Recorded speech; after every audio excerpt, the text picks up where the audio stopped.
أنا تعبت مع شيرين كمال. صاحبة القصة النهاردة بتقول: قولولي، أنا خلاص مبقتش قادرة استحمل، حياتي كلها عذاب في عذاب. في الحقيقة أنا فعلا تعبت. من غير ما أطول عليكم، أنا بنت جميلة بشهادة الناس وعلى خلق، ومعايا شهادة. أنا خريجة كلية آداب. اتجوزت، لكن للأسف ما كانش الزوج الصالح اللي تمنيته.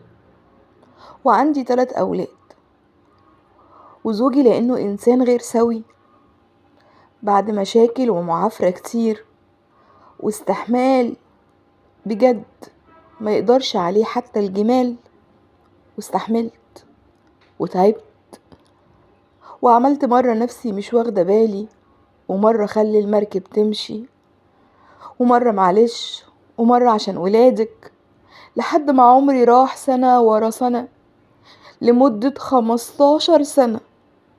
بعد 15 سنة بصيت في المراية، لقيتني كبرت فوق عمري عمرين، وابتدت الأمراض تدخل عليا، وكان أخطرها وأكبرها مرض الاكتئاب، اللي للأسف فضلت أتعالج منه فترة كبيرة. وفي الآخر قلت لأ، أنا مش لازم أكمل في الحياة دي، كفاية عمري ده ربنا هيحاسبني عليه. طلبت الطلاق واتطلقت، وكانت هنا معاناة جديدة. في بداية الطلاق مشاكل كتير من كل اتجاه ومن كل نوع، وبعد كده سنة ورا سنة للأسف طليق المحترم اللي طبعا أكيد مقصودش ان هو يكون محترم، لسه بيعايرني ان انا كنت مريضة، لسه بيذلني وبيضايقني، ودايما مسكنا من نقطة الفلوس. كل شوية: انا مش هدفع لكم فلوس وعندكم المحاكم، او اديني ولادي انا عايزهم. للأسف انا ما اقدرش استغنى عن ولادي، عن حتة مني، ولو سبتهم هقدر اعيش من غيرهم ازاي؟ هقدر ابني حياة جديدة؟ طب انسى اللي فات كله ازاي؟ ده عمر يا جماعة، عمر.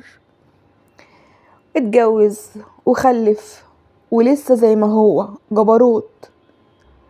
دعوتي ليه في كل صلاة وكل اذان حسبي الله ونعم الوكيل. جاية النهاردة اسألكم اعمل ايه؟ اديله الولاد وادوس على قلبي واحط على قلبي حجر وامشي بعيد واتجوز وابدأ حياة جديدة؟ بس في الحقيقة انا مش هقدر اعمل كده. في الحقيقة انا بحب اولادي جدا وما اقدرش استغنى عنهم. ده غير ان هو اصلا اب غير سوي، ومراته ست مش كويسة، ست شريرة وقاسية. شوروا عليا، ايه اللي اقدر اعمله؟ حاولت ان انا الاقي شغل مرة واتنين وتلاتة، لكن زي ما كلكم عارفين ظروف البلد وظروف الشغل، غير ان انا معايا 3 اولاد وكلهم في اعمار مختلفة، وللأسف كلهم صغيرين. اكبر واحدة فيهم لسه في المرحلة الابتدائية، يعني محتاجين محتاجين رعاية وتربية، محتاجين مجهود وطاقة. لكن اجيب منين الطاقة؟ اجيبها منين وانا طول الوقت طليقي بينكد عليا بشكل او باخر؟ اقدر اتعامل معاهم ازاي وانا طول الوقت حاسة بعجز، حاسة اني مش قادرة احميهم من الدنيا ومن الناس؟ قولولي اعمل ايه؟ لو اقدر اخد ولادي وامشي بعيد كنت عملت كده وما تأخرتش، لكن للأسف انا غير مقتدرة ماديا ان انا اعمل ده، مضطرة ان انا اخضع، لكن انا تعبت من الخضوع. انا حرة، ربنا خلقنا احرار، ليه بايدينا نبقى عبيد؟ ارجوكم شوروا عليا، انا ما قداميش خيارات كتير. الخيار الاول اني اسيب له ولاده وبيته وامشي بعيد وابدأ حياة جديدة مع شخص جديد، خصوصا ان انا بيجيلي عرسان كتير جدا، بس بس أنا بسأل، هل يا ترى لو بدأت حياة جديدة هعيش سعيدة؟ ولا يمكن التعاسة والحزن اتأثروا فيا خلاص؟ ولا أصبر واستحمل وطاطي لحد ما الريح تعدي؟